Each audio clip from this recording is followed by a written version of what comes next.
Inter Miami 4 on the year, and this one came under pretty challenging circumstances. Hello everyone and welcome to the latest episode of Miami Total Football Radio, alias Miami Total Futbol Radio. Hey, that was actually pretty good, Steve. That was pretty good teamwork there. So Gracias, that voice you heard, of course, is of my co-host Steve El Primo Brenner, and I am Franco Panizo, the other half of the team that is leading this podcast, your number one source for all Inter Miami news, analysis, opinions, and more. If you're new to the podcast, please give us a follow on all our social media channels. That is Miami Total Football on YouTube and Facebook, and at MIA Total Football on Instagram and Twitter. We post different type of content on each platform, so give us a follow, especially since we'll be doing some giveaways this week. There will be more on that later, but also don't forget to subscribe to the podcast on Apple Podcasts, and please leave us a review and rating. It helps us tremendously. Enough with all that. Steve, Primo, how are you doing on this fine Monday evening in South Florida?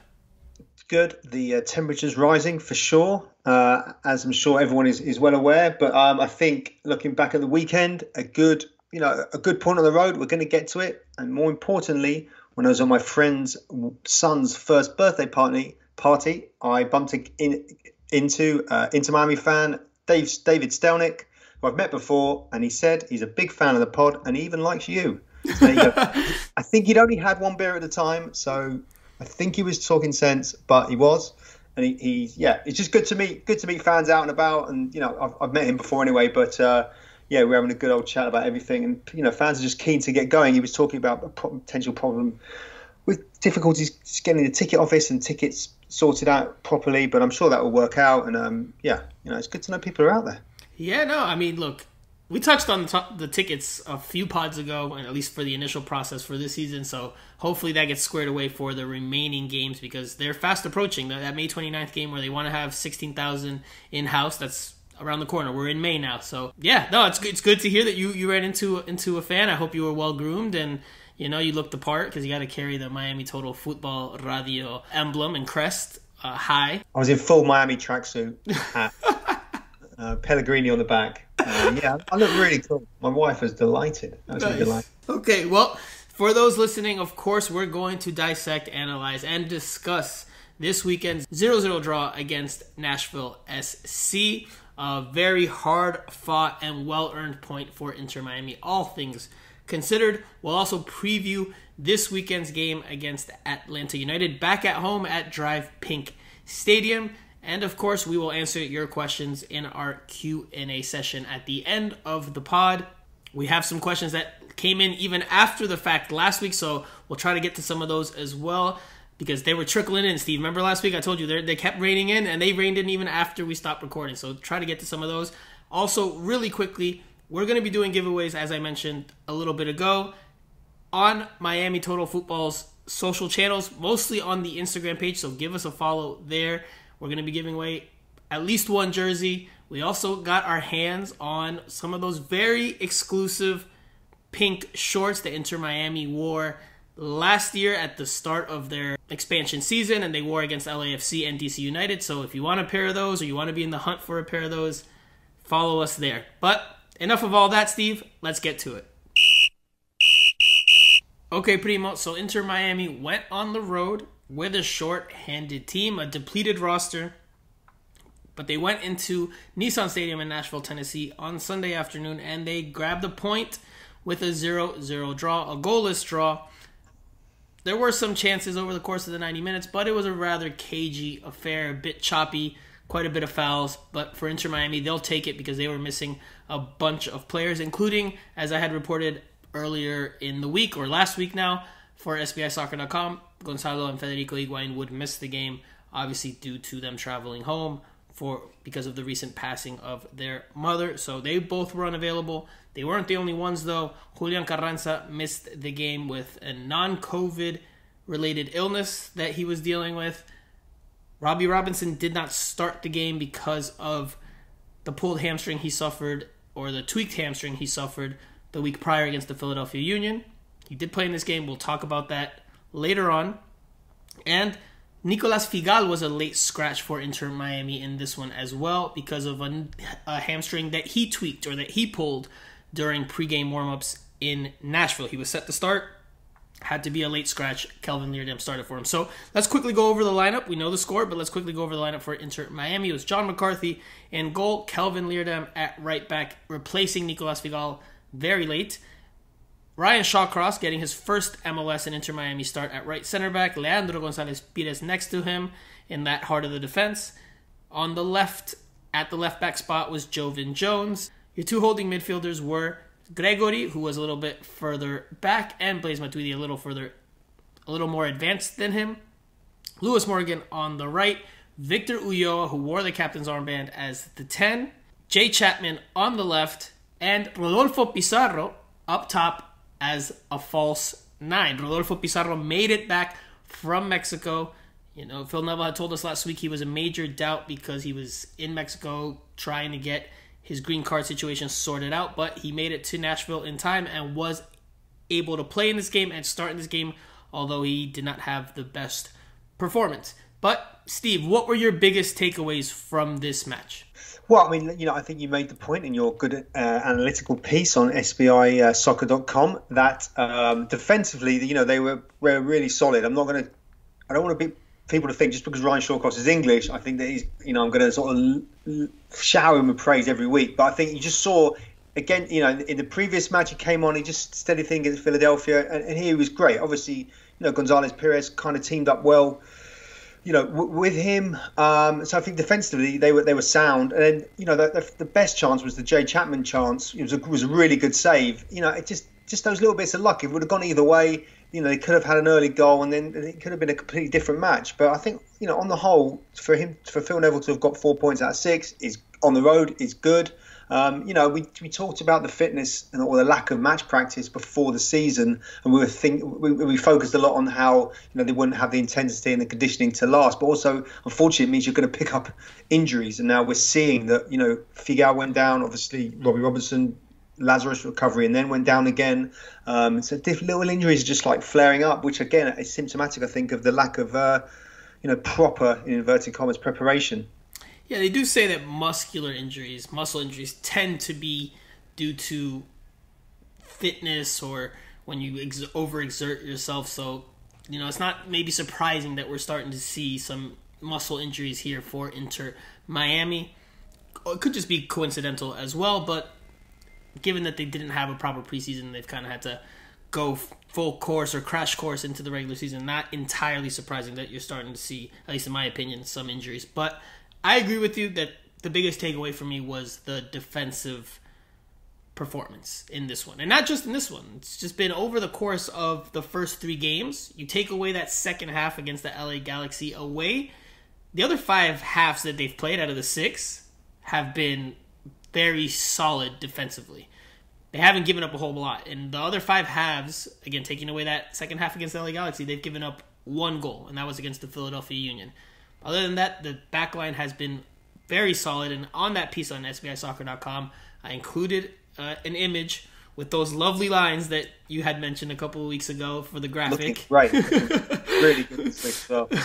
And they're nice and red this week because I couldn't make them yellow since Nashville wears yellow. But it was just showing the defensive shape and how organized the team was and how they were able to really close down spaces in their defensive third and make things tough for Nashville SC. And that was over the course of the 90 minutes, or much of the 90 minutes, because Nashville SC had more of the ball in this one. Inter Miami still has not won a possession battle in any of the 3 games so far, or in any game so far this season. But Inter Miami did a good job of closing down the spaces and not giving Nashville a whole lot of room to play through when Nashville had the ball. The most trouble Inter Miami got into was in transition, when Nashville was able to hit on a quick counterattack and find a little bit of extra space. The play with Hani Mukhtar comes to mind, where I'm trying to remember who plays him the pass, but anyway, he makes a diagonal run, and Blaise Matuidi's chasing him from behind because he didn't pick him up in time, and he gets in on goal, but he shoots wide of the goal. John McCarthy did a great job to come off his line and force and rush a shot there, so kudos to John McCarthy on that. But again, overall, on the whole, for this one, the defense was the biggest takeaway for me, with your boy, Ryan Shawcross being the man of the match. That he was my choice as man of the match. Fans voted him as man of the match, and earlier today he was announced as a player on the MLS Team of the Week. Yeah, no, it's all about organisation, isn't it? They're maybe defending better as a unit. They're more organised. Everyone is sticking to their jobs, and like you say, when teams, I guess, hit on the counter, that's probably where the lack of fitness will kick in. Big space, the game will get stretched. There'll be big spaces for oppositions to maybe go into just because players are tiring. That kind of sort of adds up to the theory that about lack of fitness, but also on the flip side, or the more positive side, is that they're maybe just better organised and maybe working together more as a team, when maybe last season they weren't well organised and they just weren't, maybe perhaps, there were a few individuals who maybe, were doing their own thing or whatever, but they just wasn't really like a collective. They just, they seem to be better, far more organised this season, which so far so good. Look, and I give credit to the performances of Ryan Shawcross and Leandro Gonzalez-Pires and the whole team, because the team was shorthanded, and obviously defending is a team aspect. It's not just the back line, although they do the bulk of the defending, but a whole team defended well. Thought Shawcross and Leandro Gonzalez-Pires and John McCarthy were probably Inter Miami's best players on the day. They got the highest player ratings in my player ratings piece for SBIsoccer.com that you mentioned a little bit ago.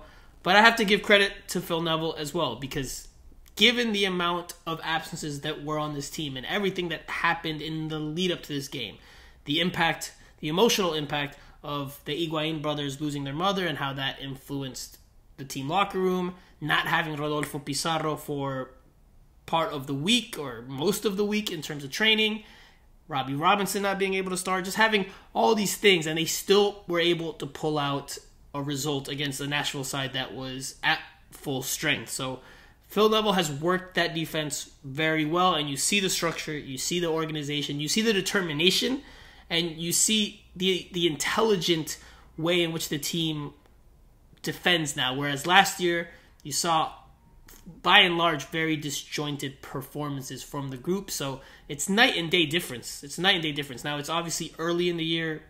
Things can change, but right now the early returns on the defense are very impressive, in my opinion. And theoretically, it should only get better, right? Once Kieran Gibbs arrives in the summer, once Nick Marsman arrives in the summer, you're going to get an upgrade at left back and goalkeeper, at least in theory. So things could only get better for this backline potentially. Yeah, and you're talking the summer. How many more games are they going to have under their belt? Up to that point. So yeah, I mean, look, it's only his third game. They haven't played a lot together. It takes time. It takes time to build a dynasty, I guess. But to start with, anyway, you've got to get your message across and make sure everyone takes it on board. So far, so good. Now let's talk about the controversial play in this one. There was one very big controversial play, and that came in the 70th minute when Walker Zimmerman brings down Robbie Robinson, who was looking like he was about to break in on goal after he pounced on a bad headed touch from Walker Zimmerman. And I think he would have been in on goal, but Walker Zimmerman brings him down, and the referee pulls out a yellow card. Inter Miami players were not too happy about that, because you saw how adamantly they got into the referee's face and they were pleading their cases for a sending off. The referee ended up using video review, looked at it for a couple of minutes at least, and ultimately determined that it was a yellow card and a free kick, because he determined that Dave Romney, Nashville SC's other center back, was close enough to stop Robbie Robinson if need be. Steve, I haven't really spoken to you about your thoughts on this one, so I don't know if we agree, disagree, what our thoughts are here, or what your thoughts are here. So let me know and let the people know. What did you think? Did you think that was denial of a clear goal-scoring opportunity and a red card, or do you think yellow card was the right call?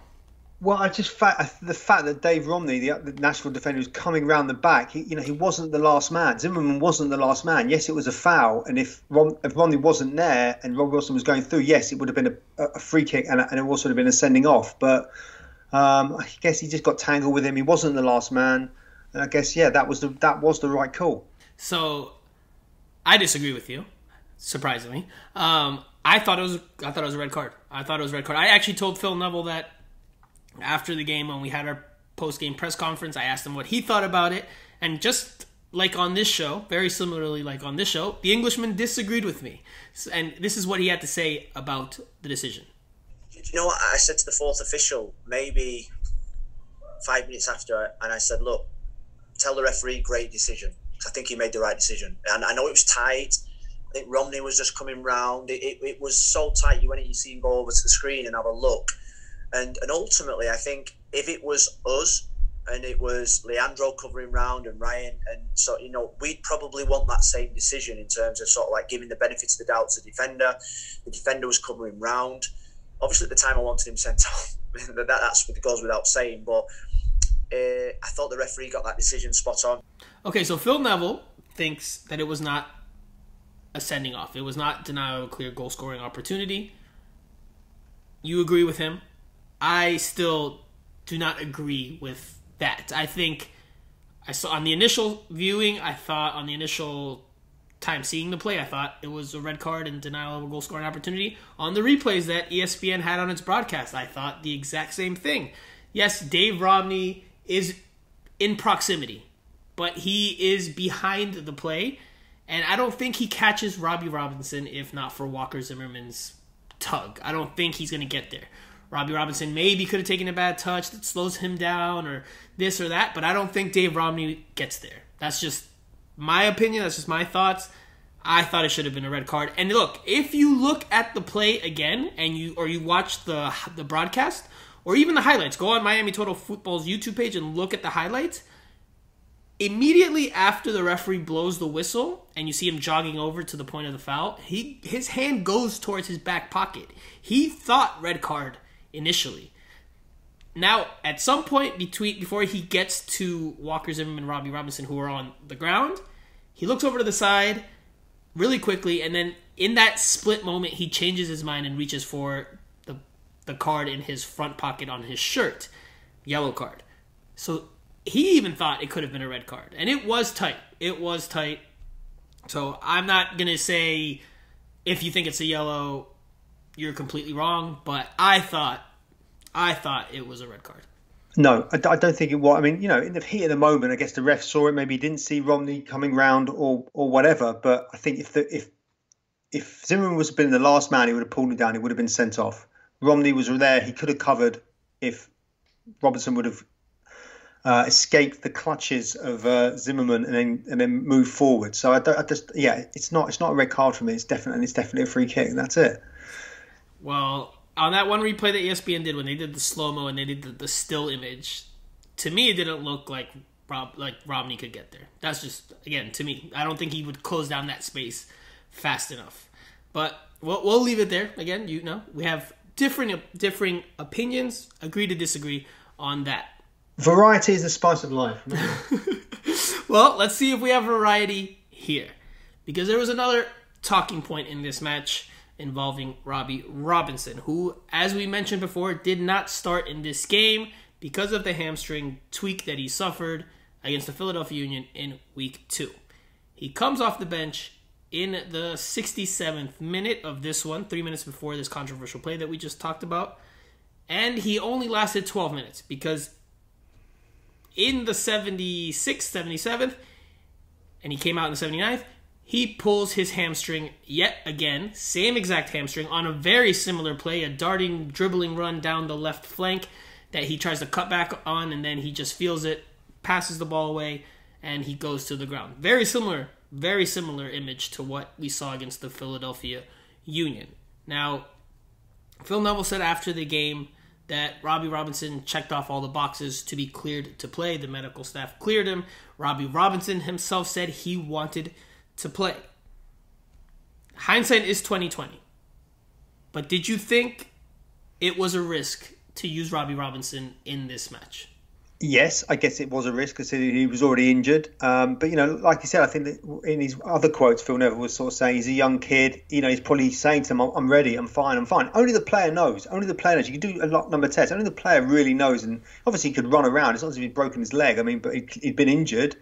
Only the player knows. And, and Phil Neville was saying that maybe a player with a bit more experience, an older head, may have listened to his body more. Whereas, he's a young kid. Let's listen to what Phil Neville said after the game, some of what Phil Neville said after the game about Robbie Robinson over the course of the week and heading into the match against Nashville SC? We didn't push him. We left him to train with the team the last three days. We did some modifications. We spoke to him every day. The physios did great work with him. The fitness coaches did great work with him. We brought him on because he wanted to. We brought him to Nashville because we wanted him to travel, and then the boy wanted to play, and we had all the evidence to suggest that he was fully fit. So, and that's all you do. I think with young players, sometimes they don't know their own bodies. They don't know what pain is, or they don't know what tightness is. You know, I think that comes with experience. You think about the durability and that Blaise Matuidi has developed over the last 10, 15 years. He knows his own body. Robbie doesn't. So he's still developing that. He's a very, very young 22-year-old who's still learning about professional football and behaviours of professional football and elite performance and about how to prepare your body. And we're working every single day with him. And he's disappointed tonight, obviously. But it's we ticked every box. We did the due diligence, and it was just one of those things. Okay, Steve. While I understand Phil's point and your point that Robbie Robinson should or has to learn to listen to his body, I still don't entirely agree with that assessment, because at the end of the day, that's what the head coach and the medical staff are for. It's to assess the player, take everything into consideration, and make a decision. Because players want to play. Players always want to play, or almost always want to play. You see players even before things got really strict with concussions and the concussion protocol, that players would go back in because they feel like they can play or they want to play. And that's not necessarily always the case, or not the best case scenario for them. So Robbie Robinson could have said, "Hey, I want to play," but Phil Neville says... Hold on. He could also have said, "You know what, Phil? I'm okay. Don't start me, but put me on in the second half for half an hour and see what I can do." I mean, that's fair enough, isn't it? I mean, he could say that, but again, Phil Neville needs to take into consideration the bigger picture. And like he said, like we just heard him say... Yeah, but he's seen him train. all correct, week. But he even said it. Yeah. He said, we've given him modifications. We gave him modifications in training. So if they're giving him modifications, he's not 100% healthy, because you don't give someone that's 100% healthy modifications during training. They just take part in full training like everybody else, and they don't have any injury. Extra work. Could be doing different things. I mean, don't look too deeply into it. I don't know, man. I think they took a risk. I think they gambled, and it's a risk. It's a gamble, and it came back to hurt them, because now, I mean, Robbie Robinson could miss the next game, could miss the next few games. We don't know. We still don't have that information. It's only Monday. But I think they took a risk there that they shouldn't have. Now, I get that they were shorthanded and they had a dearth of attacking options, and maybe that came into play, although I asked Phil Neville that, and he said, look, we did not push him. But, I mean, they probably should not have played him in this one, man. They probably should not have played him in this one, because now they potentially lose a starter for several weeks, and that's not what you need if you're Inter Miami, just as you're starting to find your rhythm and your preseason, shaking off the preseason rust. Now you're going to have an injury to one of your attacking starters who had been showing some things in the first few games of the season, potentially. So, I don't know. I don't think that they should have played him. I wrote that on my piece for SBI Soccer, and I stick to that. I just don't think that they should have risked that. It's a risk. Yeah. I mean, in retrospect, when he's thinking here now, when he tunes to the podcast tomorrow, and he's thinking, maybe, I don't know. In retrospect, it seems hindsight is a wonderful thing. But he made that call, and like you say, probably said, "Give me half an hour." It was 0-0. It didn't have many other attacking options. He was great, the week before, or certainly the opening day. He went for it. And it didn't work this time. But let's see how badly he's injured first before we'd decide definitely if it's a bad decision or not. Right now it's in the balance because we don't know. I mean, well, if you have to take out a substitute that you put into the game, I mean, that's a sign that it's probably not a good decision. But anyway, let's quickly shift gears to any other positives that you took away from this match. I'll start here. I thought Brekcia had a very good game off the bench in the second half. He replaced Jovan Jones at halftime at left back, and I thought he was as good defensively and better in the attack because he got forward more. He tried to play more forward passes that broke lines down the flank to Edison Ascona, who came in at the left midfield spot for Jay Chapman. I liked what I saw from Breck Shea. He's also, I mean, this was just a hopeful clearance, just smashing the ball upfield, but he's also the one that smashed the ball upfield that led to that controversial play with Robbie Robinson and Walker Zimmerman. So I liked what I saw from Breck Shea. I think he made a case for more minutes, potentially a start or more starts or starts in the future, especially when Phil Neville says after the game that Jovan Jones is still working his way up to full fitness. That's something I think we've talked about on this pod in recent weeks because Jovan Jones has been subbed out of every game so far this year. This one was the earliest point he's been subbed out. This was at halftime. So if you can get this out of Breck Shea over the course of 90 minutes, I don't see why you don't start him going forward. Given that Jovan Jones is not there yet. Jovan Jones is still working his way up there. But that's just what I thought. I don't know if you had somebody else that impressed you or if you agree with that or disagree with that. I've always liked Breck Shea. He's got energy about him, isn't he? He gets up and down, experienced campaigner. That counts for a lot. So I think we could be seeing to be using him a bit more. He was injured, wasn't he? Or there's something up with him. We don't know if it was COVID related or whatever. But he hasn't really been training fully with the squad. Was missing, if I remember correctly. So it'd be good to have him back. And of course, the whole club were pleased with Edison Ascona becoming the first, Inter Miami Academy player to play for the first team. So, they went up. That was the message, was it, to be on brand about, David and the academy and how important it is. And that is true. So it's, that was a nice moment for him and for his family and I guess for the club as well. So, it's always good to see young kids coming through. Yeah, milestone for Inter Miami and for Edison Ascona, who makes his MLS debut. Obviously, he had made his professional debut already with the Dominican national team and with Fort Lauderdale CF last year. But like you said, very notable that the first academy player, the first homegrown player, has now appeared and made an appearance for the first team. That's something Phil Neville said in his introductory press conference that was going to be one of his goals for the year, is to get one of these local kids, local players onto the field, and that was one of his challenges, and he's accomplished that 3 games in. Now, there's have I ever told you about the class of '92? Phil, Gary, Paul, Ryan. I'm pretty sure. One day about it. I'll tell you about it. I'm pretty sure I named one podcast one week class of '92 South Florida style or Miami edition, something along those lines. Because let's reboot it. Come on, let's reboot it. Edison Ascona sort of feel to it. Yeah.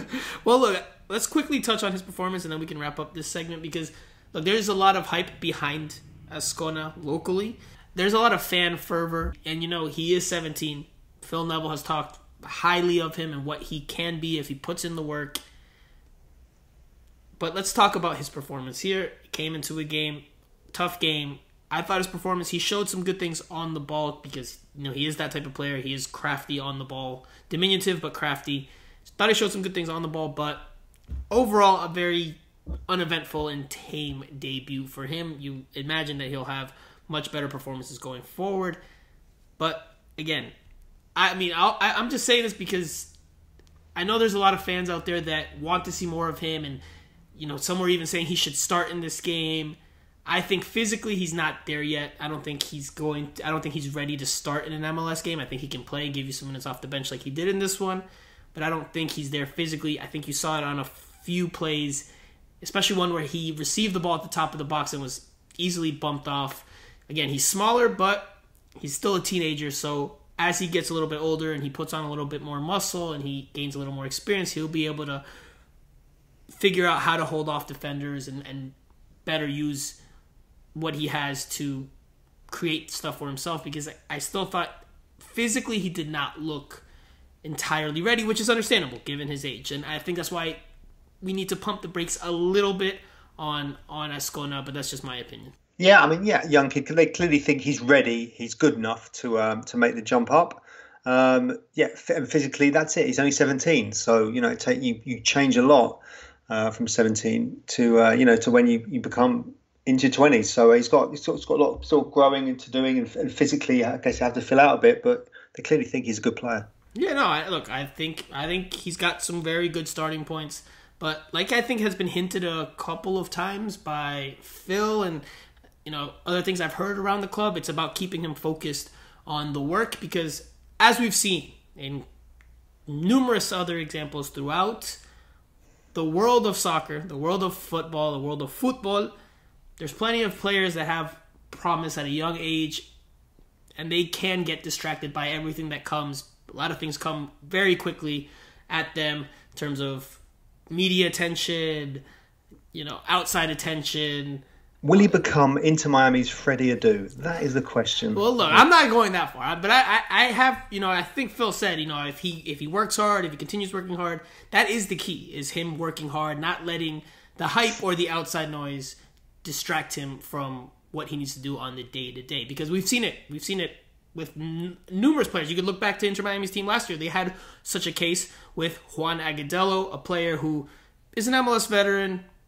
He's carved out a decent career, but he never reached the heights that many expected of him when he first came onto the scene as a very talented and technical attacker in his teens. So we'll leave it there. We'll take a short break. We'll come back and we'll preview this weekend's game against Atlanta United at Drive Pink Stadium. I've got to say, I think it was a big moment for the club, for the ownership, for the academy, for the whole club in terms of putting a homegrown player onto the pitch. I think we said it when we first came. I think in the first press conference, David spoke about how important that is for Inter Miami Football Club. Producing their own players that we've produced, players that we've coached, and I thought that was a big moment. Okay, Primo, Inter Miami is shifting gears and putting their focus into this weekend's match. It's a Mother's Day matinee against Atlanta United at 1 p.m. at Drive Pink Stadium in lovely Fort Lauderdale, Florida. Inter Miami heads into this one, like you said earlier, with 4 points out of 6 in 2 road games, returns home.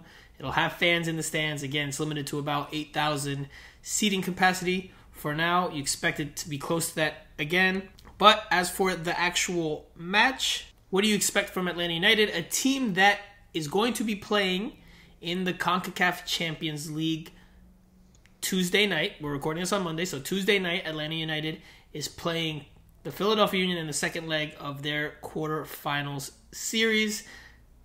Atlanta United's down 3-0. They rested a bunch of starters over the weekend in a 2-1 loss at the New England Revolution, so you would expect that they're going to go for it in this one. They're not going to rest their starters in this CCL match.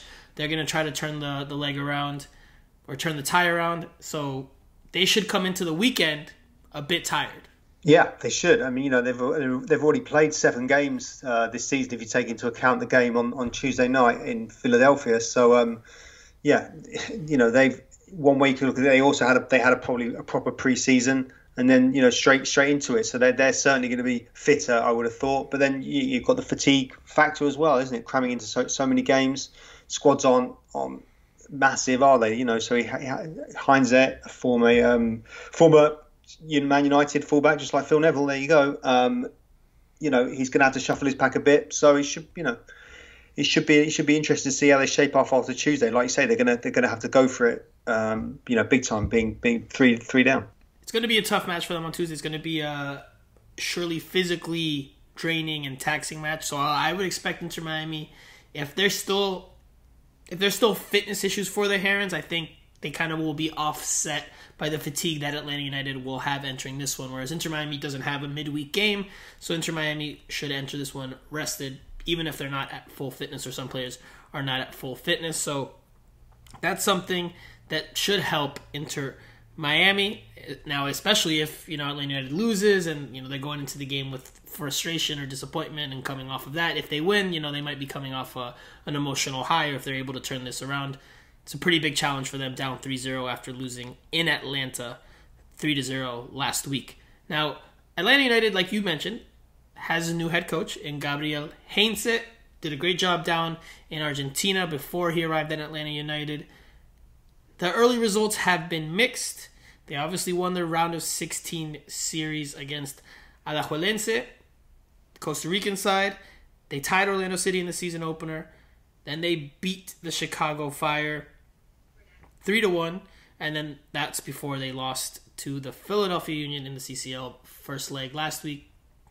And then again, that defeat to New England over the weekend. So, bit of a mixed bag there for Heinze in his initial days.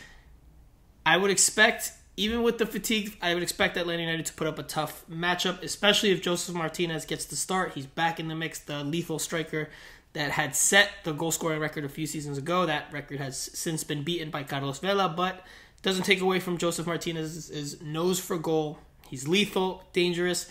Ryan Shawcross and Leandro Gonzalez Pires will have their hands full. You imagine they start again, given that Nicolas Figal picked up a hamstring tweak. So Barco as well. Barco is a good player, isn't he? yeah, Barco's a good player, but I think Joseph Martinez is the one you got to really clamp down on and really try to limit his impact, because he can be so lethal and he can get away from you so quickly. He can hurt you in so many ways. So many ways. That's what's made him so impactful and effective in Major League Soccer. So a very tough task for Ryan Shawcross and Leandro Gonzalez Pires. That, to me, is one of the keys to the match.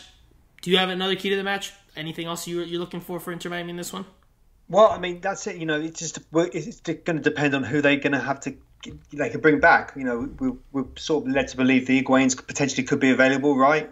So he'll have those guys at his disposal.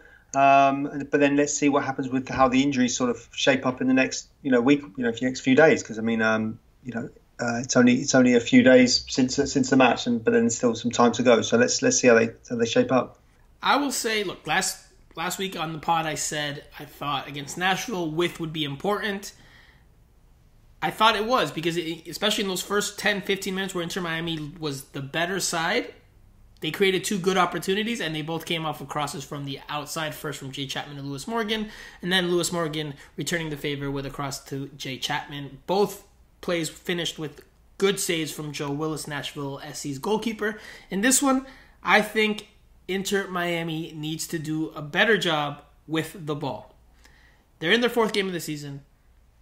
They are able to press a little bit more now.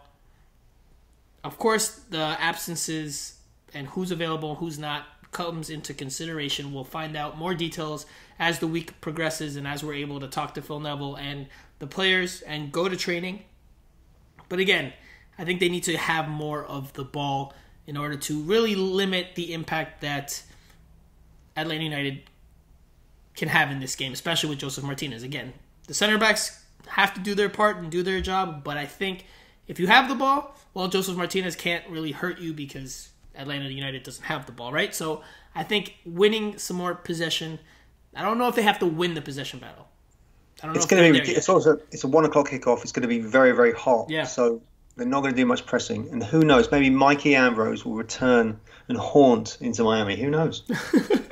Well, he did score a golazo in his last game at Inter Miami CF Stadium, now known as Drive Pink Stadium. So, maybe. But what a goal! Yeah, it was a great goal. It was a great, helped Inter Miami get into the playoffs. But again, for me, possession is important.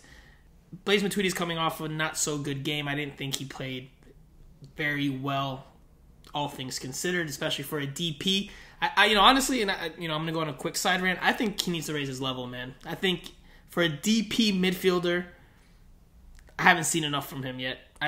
Defensively, he leaves a lot to be desired, in my opinion. Never really tight on his marks. Even, again, when Inter Miami had some bad moments defensively, or they gave up some stuff defensively, Matuidi was involved. There was that one play with Hadi Mukhtar that I mentioned a while ago. And, you saw on the broadcast right before they cut to the replays, Leandro Gonzalez Pires and Blaise Matuidi having an exchange of words, because I'm sure Leandro Gonzalez Pires wasn't too happy with Blaise Matuidi not tracking or not picking up Hadi Mukhtar until too late. He didn't recognize or put in the urgency until it was too late. And that could have led to a goal. And I think that's something that Blaise Matuidi needs to improve, because I just haven't seen enough from him. Even on the attacking side and passing, some games he's done well, some games he's been not so good. It's been hit and miss. I think he needs to have a bounce back game. I think he needs to show that he's a DP caliber player, because he is a DP on this team. So he needs to raise his level, in my opinion. I think Gregory brings what he brings you, tough, hard nose in the middle, but I think Blaise Matuidi needs to give you more. Yeah, I mean, the same can be said for all the DPs. We haven't touched on our friend Rodolfo today. Pinata time. Leave him alone. We'll talk about him next week. And yeah, question marks over Higuain, even though we know that he's influential and he's a great player and all that sort of stuff. So yeah, same sort of conversation as last week, really. DPs need to deliver. Okay, Steve, this is one of my favorite parts of the pod. And obviously, it's tougher for us to predict because we're on Monday at the start of the week. But any lineup changes that you see or that you would make for this weekend against Atlanta United? Well, I think, and correct me if I'm wrong, but I think the Higuains will both come into contention, will they not? So we don't know. I would imagine that they do return, but we don't know. I would imagine that they do, though. So let's operate on the basis that they're back.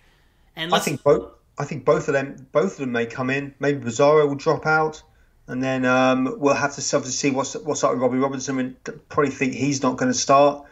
Maybe Breckshay will come in for Jovan Jones potentially. He's got a few options there, I guess. So he can mix it up. Again, everything will depend on how they shape up in the first few days of the week. I'm going to say that you see the same back four minus Jovan Jones. I think Breckshay gets the start at the left back spot. Shawcross and Gonzalez Peters in the middle. Leardam on the right.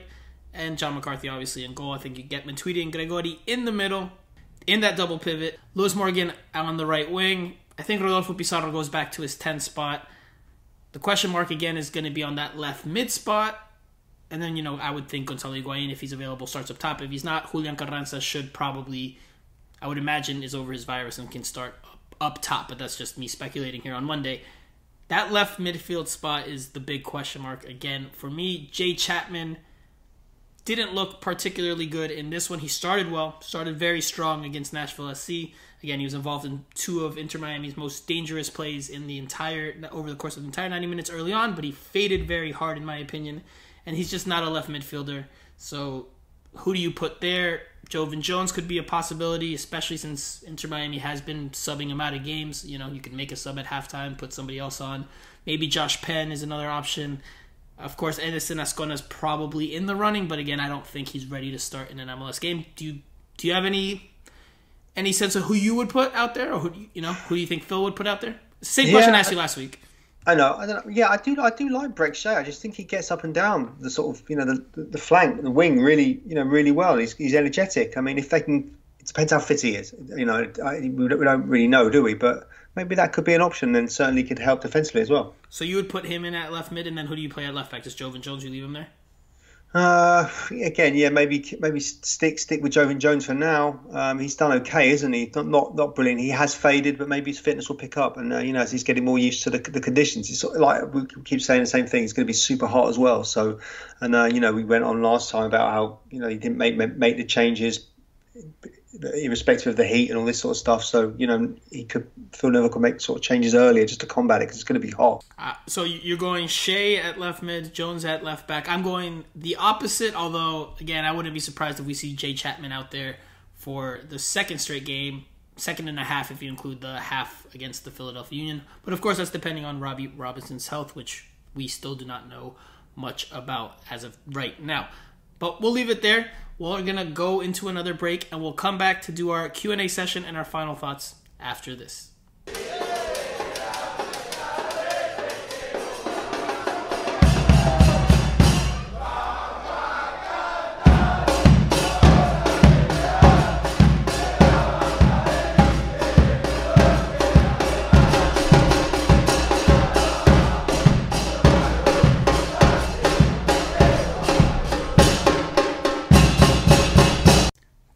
It's Q&A time. We've got quite a few questions, especially since, like I said, at the beginning of the show, we're going to answer some of the ones that came in at the end of last week, after we recorded last week. So let's start here from the Romandalorian. If I were Neville, I'd have some concerns about the partnership of Gonzalo Higuain and Pizarro. I don't think there's anything personal there, but they are not on the same page. It's not a question, more of an observation. But let's comment on that. What do you think? And I know I give you stick for hammering away at Rodolfo Pizarro, but look, I didn't think he had a good game this weekend. I agree that he needs to raise his level. But what do you think about the understanding with Gonzalo Higuain? We saw it a little bit, didn't we, in the opening game, and it sort of flipped in and out, and then it didn't work in the game after that. So we'll just have to see. Again, a work in progress. Although they have played together since the back end of last summer. So you would want, on paper, it looks like a great partnership. It just hasn't really clicked yet, has it? Yeah, I think and I think this goes back to the point of Gonzalo Higuain dropping deep and Rodolfo Pizarro not being a true number 10. I think there's something to that, and I kind of agree with the observation from the Mandalorian that they don't seem to be on the same page. And that doesn't mean that they don't get along off the field or they have issues off the field, but on the field it doesn't seem like they click all that well, because I don't know, you don't see them combining and connecting all that much, or not as much as you would want from two of your 3 DPs. So that's something that has to be figured out for Inter Miami going forward, starting with this weekend if both are available and able to play. Next question comes from Sebastian Delgado, and this was, again, last week's question, but do you think Robbie is going to be an influence for good this season, and do you think he could turn into a star later in his future? Where do you see him in 5 years? Where do I see him in 5 years? Where will any of us be in 5 years? Who knows? Yeah, I mean, look, he's also young, and I just think it's a sort of show of faith by Phil Neville that he likes him. He's talked him up in the press to us. Fair enough. He delivered in the first game. And he's a young guy, so yeah, we'll just have to wait and see. But he's definitely improved from what we saw from last season, right? I think again they're using him in a better spot this year that plays better to his strength. That's one criticism I had of Diego Alonso last year, that he didn't necessarily put players always in positions that best suited them. So I think again for me, they're putting him in a spot that is better for what he can do, because I don't think he's the most technical guy. So I don't think he can really be a number 9 on a regular basis at an MLS level. So I think he's more of a winger, still learning the position, as we've said throughout the last few weeks on this pod. I think you'll see him play out there. I think he'll be a serviceable player. He is young. He has some good starting points. But I think his lack of technical skills will limit where his ceiling can be in MLS. So I could see him being a serviceable starter on an MLS team, be it Inter Miami or someone else 5 years from now. I could also see him being more of a spot duty player. Just depends on how he develops. But I think MLS will be where he spends the bulk of his career. I could be wrong. I'm not a scout, but that's just what I see with my eyes as of today. Next question comes from Roger T. What is taking MLS so long to announce our sanctions? It is like a dark cloud hanging over the team. Just announce it so we can take our lumps now. I forgot about that. Thanks.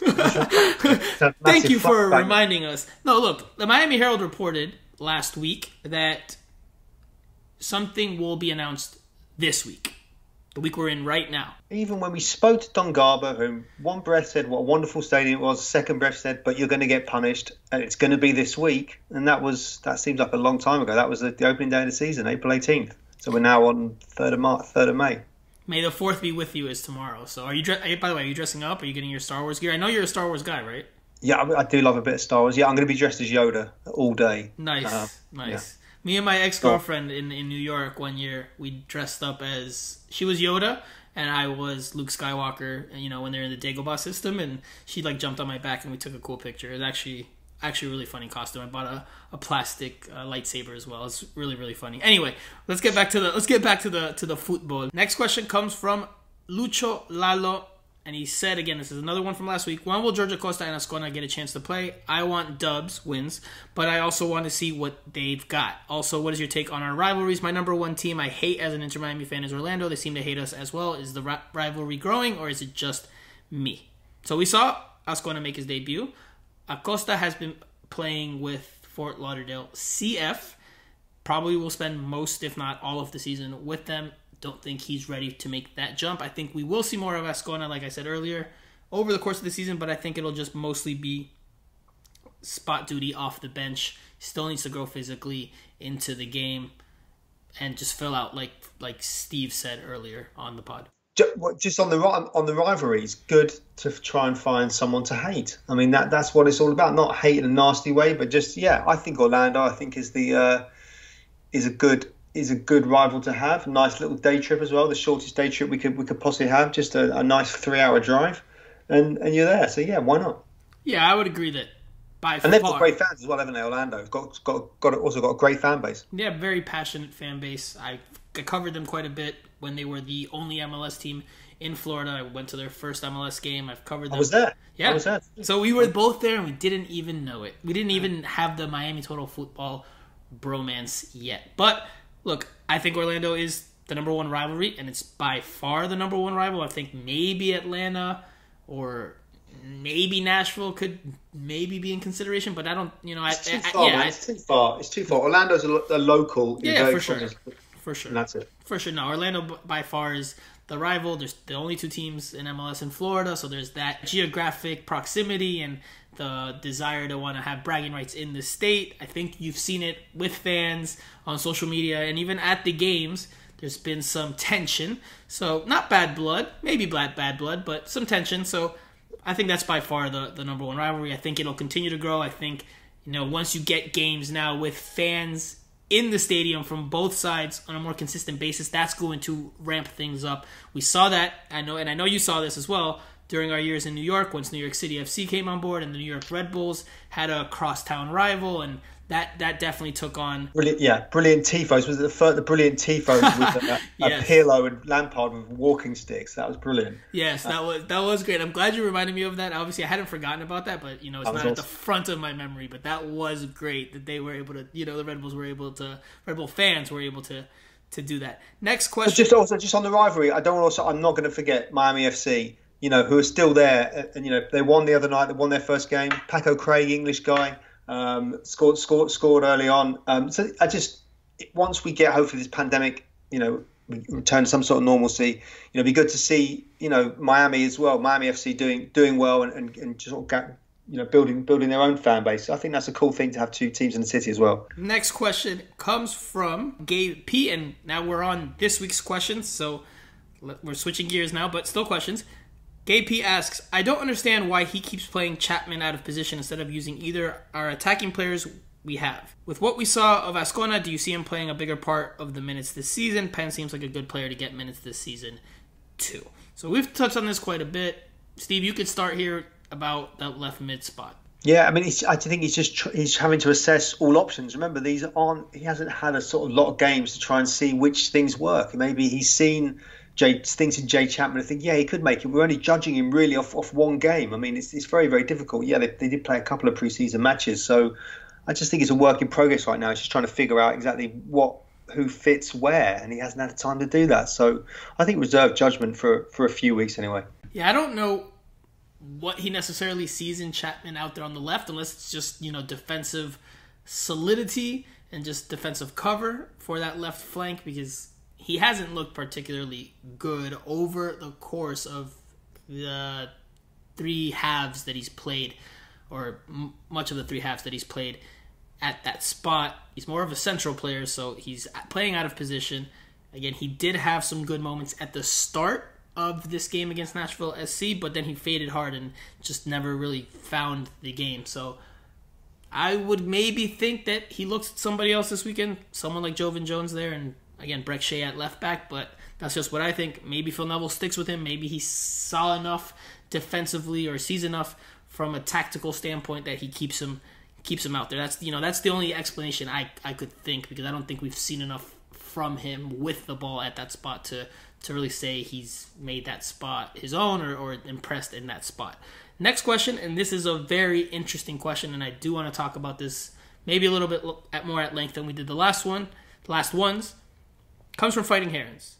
Will Pellegrini play with Fort Lauderdale CF at all, or will he just sit out until a summer transfer? I would imagine playing in games would help increase his stock more than sitting out, considering his last season was not that good. Steve?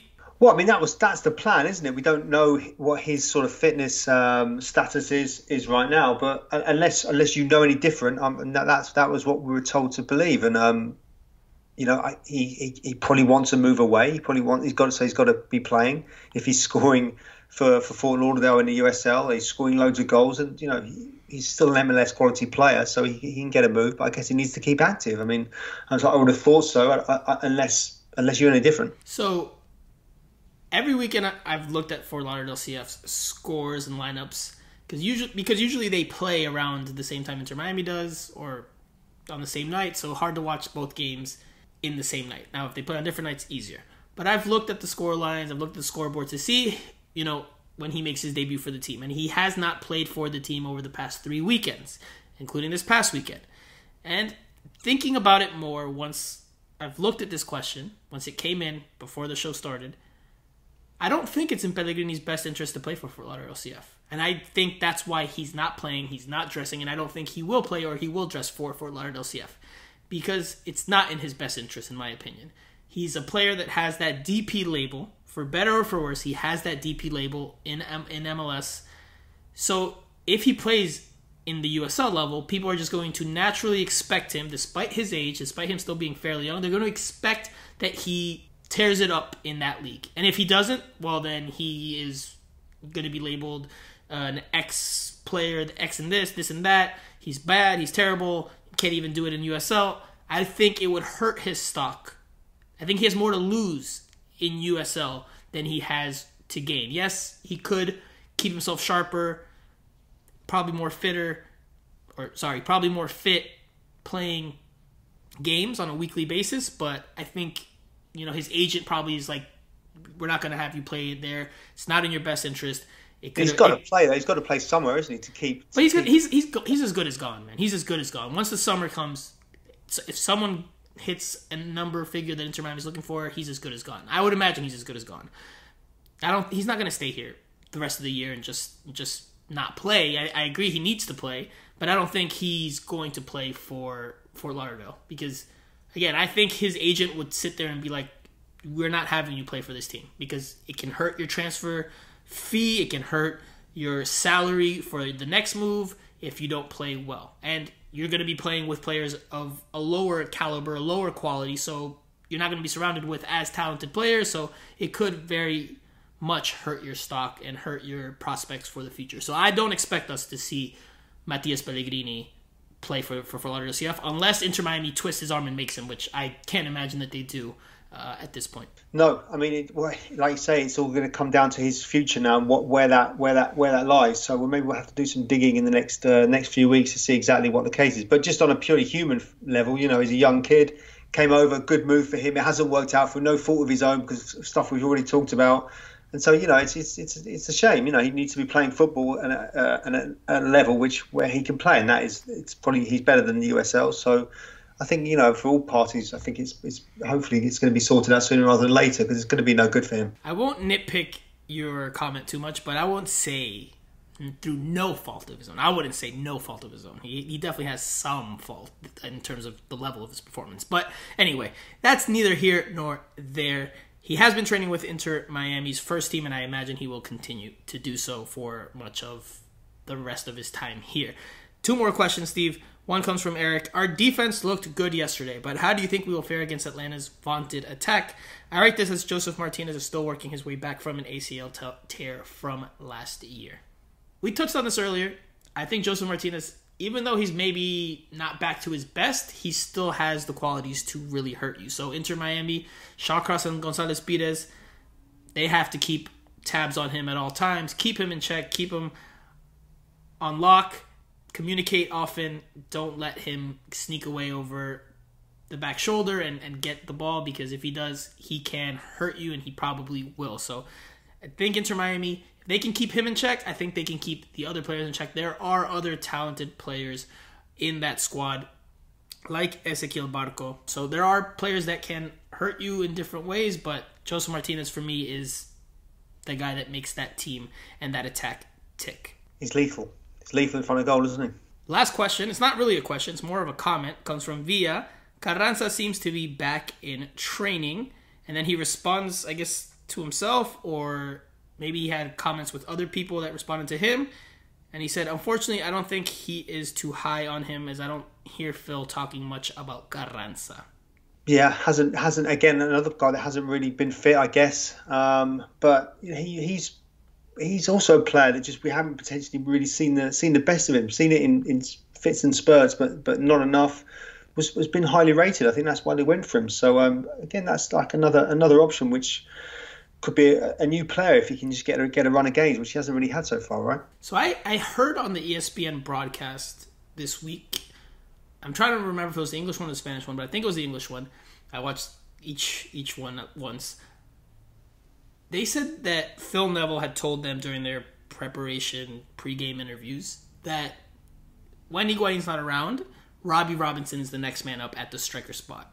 So that means Julian Carranza, based off of that, if that's accurate, Julian Carranza is number 3 in the striker depth chart, which, again, he's part of the previous regime, someone that the previous regime brought on. I have not heard Phil Neville say a whole lot about him, so to this point, he hasn't raved about him. Also hasn't been asked, I don't think, too much about him, but hasn't said a whole lot. So it might be the case that he's not rated that highly, and that, hey, maybe his future with this team could be up in the air after this season, or maybe as soon as this summer. So we'll see, because he hasn't played yet. Obviously, he's had some issues as of late with an illness, again, non-COVID related, according to Phil Neville. So you imagine once he's healthy, he'll be in the mix 4 minutes, but how many minutes he gets is unclear. Steve, that does it for the Q&A session. There's no questions raining in this week like there were last week, or there's no more raining in like there were last week. So final thoughts, and we'll close up after that. Yeah, look, I think, Phil Neville would have taken definitely, first 3 games, a defeat, a win and a draw. I think it's been solid. Now, they're going to have 2 home games in a row now. So it's going to be, if they can get 6 points from the next 2 games, that sets them up really, really well. But let's just see who's fit and who's available come Sunday. Give me a prediction, because we didn't do a prediction, I don't think. 1-0 scrappy. Blaise Matuidi, last minute. Redeems himself. I think it's going to take him more than 1 game to redeem himself. But I'll say 1-1 draw, Inter Miami and Atlanta United. I think Inter Miami can win this game, but I think Joseph Martinez will get one. I think he'll show the savviness and the lethalness that you just mentioned in that final third. In the penalty area, he'll get away from Shawcross or Gonzalez Pires on one play. It's actually an interesting matchup because Gonzalez Pires is his former teammate, so they'll know each other well. But I think Joseph Martinez will be able to get one, and I think it'll be a 1-1 draw. My final thought is Lewis Morgan. He had a performance this past weekend that more resembled what we saw from him last year, and he looked more fit, something Phil Neville also mentioned, and he looked better, more willing to go at defenders, trying to make things happen in the final third.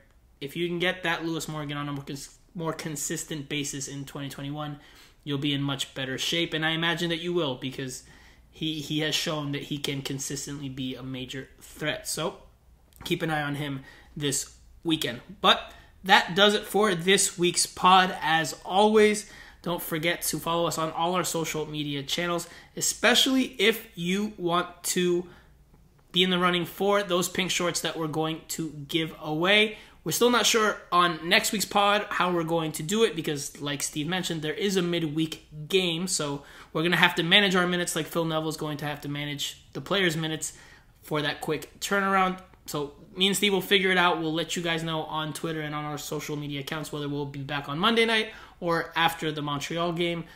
After the 2 games have been played in short succession. We'll figure all that out. But enjoy the week, guys. Enjoy this weekend's game. I'll be there. I'll be at the pregame festivities as well to see what you guys are up to and chat and talk some soccer. So that does it for this week's show. We'll see you guys on the next one.